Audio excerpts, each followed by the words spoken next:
आप सभी को मेरा प्रणाम। आज मैं आपके सामने श्री साईं सच्चरित्र के अध्याय 7 का दूसरे भाग का पाठ्य करने वाली हूँ।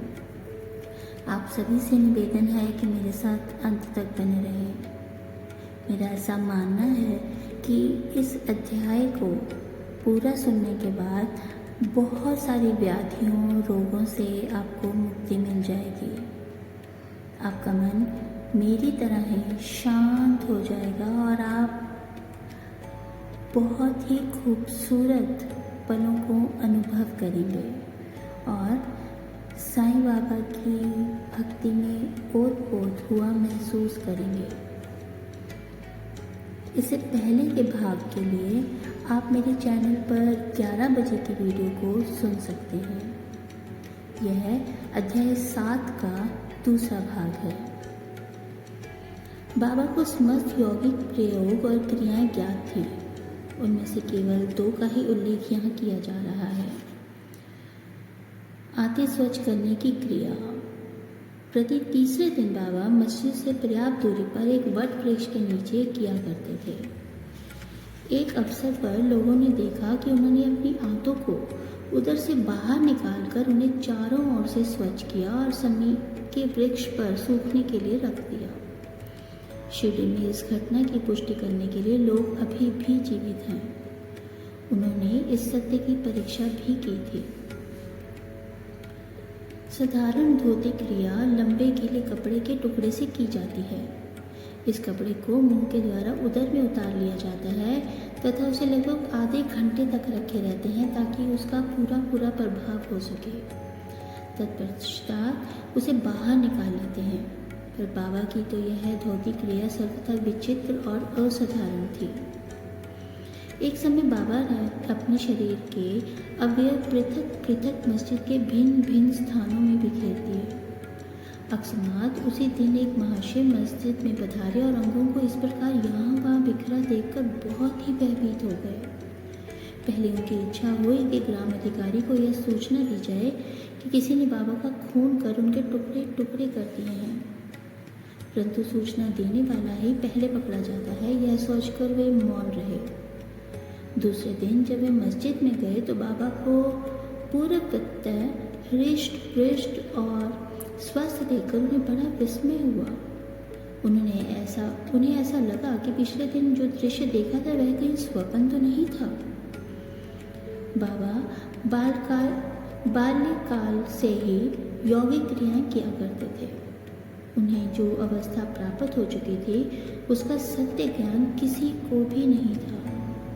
चिकित्सा के नाम से उन्होंने कभी किसी से भी 1 रुपया भी स्वीकार नहीं किया। अपने उत्तम लोकप्रिय गुणों के कारण उनकी कीर्ति दूर दूर तक फैल गई। उन्होंने अनेक निर्धनों रोगियों को स्वास्थ्य प्रदान किया।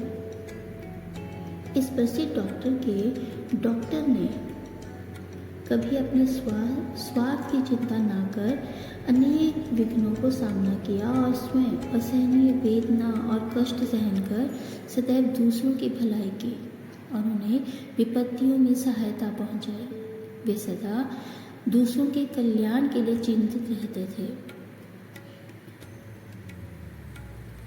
बाबा दीपावली के शुभ अवसर पर धूनी के समीप बैठे हुए अग्नि ताप रहे थे, साथ ही धूनी में लकड़ी डालते जा रहे थे। धूनी प्रचंडता से प्रज्वलित थी। कुछ समय पश्चात उन्होंने लकड़ियां डालने के बदले अपना हाथ धूनी में डाल दिया।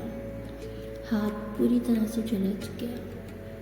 नौकर माधव और माधवराव देशपांडे ने बाबा को धूनी में हाथ डालते देखकर तुरंत दौड़कर उन्हें बलपूर्वक पीछे खींच लिया। माधवराव ने बाबा से कहा, देवा आपने ऐसा क्यों किया? बाबा सावधान होकर कहने लगे, यहाँ से कुछ दूरी पर एक लुहारिन अपनी भट्ठी झोंक रही है। उसी समय उसका पति ने उसे बुला लिया। कमर पर बैठे हुए शिशु का ध्यान छोड़कर वह शीघ्रता से वहां दौड़ कर गई। भाग्यवश शिशु फिसलकर भट्ठी में गिर पड़ा। मैंने तुरंत भट्ठी में हाथ डालकर शिशु के प्राण बचा लिए। मुझे अपना हाथ जल जाने का कोई दुख नहीं है, परंतु मुझे संतोष है कि यह मासूम शिशु के प्राण बच गए। माधवराव देश पांडे के द्वारा बाबा का हाथ चल जाने का समाचार पाकर श्री नाना साहेब बम्बई के सुप्रसिद्ध डॉक्टर श्री परमानंद के पास दवाइयाँ, लेप, लिंट, मरहम और पट्टियाँ आदि साथ लेकर शीघ्रता से शिरडी आए। उन्होंने बाबा से डॉक्टर परमानंद को हाथ की जांच करने और जले हुए स्थान में दवा लगाने की अनुमति मांगी। यह प्रार्थना अस्वीकृत हो गई। हाथ जल जाने के पश्चात एक कुष्ठ रोग पीड़ित भक्त भागोजी शिंदे उनके हाथ पर सदैव पट्टी बांधते थे। उनका कार्य था प्रतिदिन जले हुए स्थान पर घी मलना और उसके ऊपर एक पत्ता रखकर पट्टियों से उन्हें पुनः पूर्ववत कस कर बांध देना। घाव शीघ्र भर जाए इसके लिए नाना साहेब चांदोरकर ने पट्टी छोड़ने और डॉक्टर परमानंद से जांच व चिकित्सा कराने का बाबा से बार बार अनुरोध किया। डॉक्टर परमानंद ने भी अनेक प्रार्थना की, परंतु बाबा ने यह कहते हुए टाल दिया कि केवल अल्लाह ही मेरा डॉक्टर है। उन्होंने हाथ का परीक्षण करवाना अस्वीकार कर दिया। डॉक्टर परमानंद की दवाइयाँ शिरडी के वायुमंडल में ना घुल सकी और ना ही उनका उपयोग हो सका। फिर भी डॉक्टर साहब का परम भाग्य था जो उन्हें बाबा के दर्शन का लाभ मिला। भागोजी को दवा लगाने की अनुमति मिल गई। कुछ दिनों के उपरांत जब घाव भर गया तब सब भक्त सुखी हो गए, परंतु दिन प्रतिदिन प्रातःकाल घृत से हाथ की मालिश और पुनः कसकर पट्टी बांधना श्री साईं बाबा की समाधि पर्यंत यह क्रम इसी प्रकार चलता रहा। श्री साईं बाबा सदृश पूर्ण सिद्धि को यथार्थ में इस चिकित्सा की भी कोई आवश्यकता नहीं थी, परंतु भक्तों के प्रेमवश उन्होंने भागोजी को यह सेवा स्वीकार की। जब बाबा लेंडी को जाते तो भागोजी छाता लेकर उनके साथ ही जाते थे। प्रतिदिन प्रातःकाल जब बाबा धूनी के पास आसन पर विराजते तब भागोजी वहाँ पहले ही उपस्थित होकर अपना कार्य प्रारंभ कर देते थे। भागोजी ने पिछले जन्म में अनेक पाप कर्म किए थे, इस कारण वे कुष्ठ रोग से पीड़ित थे। उनकी उंगलियां गल चुकी थी और शरीर पीप आदि से भर चुका था, जिसमें दुर्गंध भी आती थी। यद्यपि बाहर दृष्टि से वे दुर्भागी प्रतीत होते थे, परंतु बाबा का प्रधान सेवक होने के नाते यथार्थ में वे ही अधिक भाग्यशाली और सुखी थे। उन्हें बाबा के सानिध्य का पूर्ण लाभ प्राप्त हुआ। अब मैं बाबा की एक अद्भुत लीला का वर्णन कर रही हूँ। श्रीमती खारपड़े अपने छोटे पुत्र के साथ कई दिनों से शिरडी में थी। पुत्र तीव्र ज्वर से पीड़ित था, पश्चात उसे प्लेग की गिल्टी भी निकल आई। श्रीमती खारपड़े भयभीत हो बहुत घबराने लगी और अमरावती लौट जाने का विचार करने लगी। संध्या समय जब बाबा वायु सेवन के लिए वाड़ी के पास से जा रहे थे तब उन्होंने उनसे लौटने की अनुमति मांगी और कंपित स्वर में कहने लगी कि मेरा प्रिय पुत्र प्लेग से ग्रसित हो गया है, अतः अब मैं घर लौटना चाहती हूँ। प्रेम पूर्वक उनका समाधान करते हुए बाबा ने कहा, आकाश में बहुत बादल छाए हुए हैं, उनके हटते ही आकाश पूर्वतः स्वच्छ हो जाएगा। ऐसा कहते हुए उन्होंने कमर तक अपनी कफनी ऊपर उठाई और वहां उपस्थित सभी लोगों को अंडों के बराबर 4 गिल्टियां दिखाकर कहा कि देखो, मुझे अपने भक्तों के लिए कितना कष्ट उठाना पड़ता है। उनके कष्ट मेरे हैं। यह विचित्र और असाधारण लीला देखकर लोगों को विश्वास हो गया कि संतों को अपने भक्तों के लिए किस प्रकार कष्ट सहने पड़ते हैं। संतों को हृदय मोम से भी नरम और मक्खन जैसा कोमल होता है। वे अकारण ही भक्तों से प्रेम करते हैं और उन्हें अपने निजी संबंध ही बताते हैं। बाबा अपने भक्तों से कितना प्रेम करते और किस प्रकार उनकी समस्त इच्छाओं और समाचारों को पहले से ही जान लेते थे, इसका वर्णन मैं पहले ही कर चुकी हूँ। नाना साहेब चांदोरकर बाबा के परम भक्त थे। वे खानदेश में नंदुरबार में मामलतदार थे।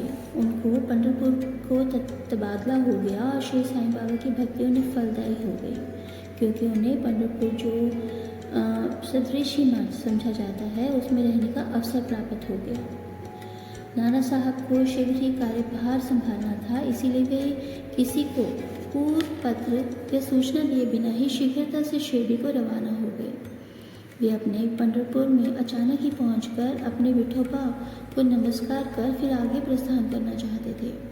नाना साहब के आगमन की किसी को भी सूचना न थी, परंतु बाबा तो सर्वज्ञ थे। जैसे ही नाना साहब नीम गांव पहुंचे, बाबा अप्पा शिंदे और काशीराम से वार्तालाप कर रहे थे। उसी समय मस्जिद में स्तब्धता छा गई और बाबा ने अचानक ही कहा, चलो चारों मिलकर भजन करें। पंढरपुर के द्वार खुले हुए हैं, यह भजन प्रेम पूर्वक गाएं। बाबा गाते जाते और भक्तगण उसे दोहराते जाते थे। कुछ समय में नाना साहब ने वहाँ सकुटुंब पहुंचकर बाबा को प्रणाम किया। उन्होंने बाबा से पंढरपुर पधारने और वहाँ निवास करने की प्रार्थना की। इस प्रार्थना की आवश्यकता ही कहाँ थी। भक्तगण ने बाबा साहब को सब बतलाया कि बाबा पंढरपुर पास के भाव में पहले से ही थे। यह सुनकर नाना साहब द्रवित हो श्री चरणों पर गिर पड़े और बाबा की आज्ञा और आशीर्वाद प्राप्त कर पंढरपुर के रवाना हो गए। बाबा की कथाएं अनंत हैं। मानव जन्म का महत्व, बाबा का भिक्षा वृत्ति पर निर्वाह, बाजाबाई की सेवा और अन्य कथाओं के अगले अध्याय के लिए आप मुझसे जुड़े रहे। मैं ऐसा उम्मीद करती हूँ कि अध्याय 7 के समापन के बाद आप बहुत अच्छा महसूस कर रहे होंगे। आपका मन मेरी तरह ही शांत हो गया होगा। मैं आपको हर रोज़ श्री सत्य साईं बाबा, शिरडी साईं बाबा के अध्याय के विषय में आपको जानकारी देती रहूँगी और उनकी लीलाओं का आपको ज्ञान देती रहूँगी। मेरा यकीन मानिए कि बाबा की लीला को सुनने के बाद, उन्हें श्रवण करने के बाद आपका मन बहुत ज़्यादा शांत हो जाएगा। आप सभी का मंगल हो।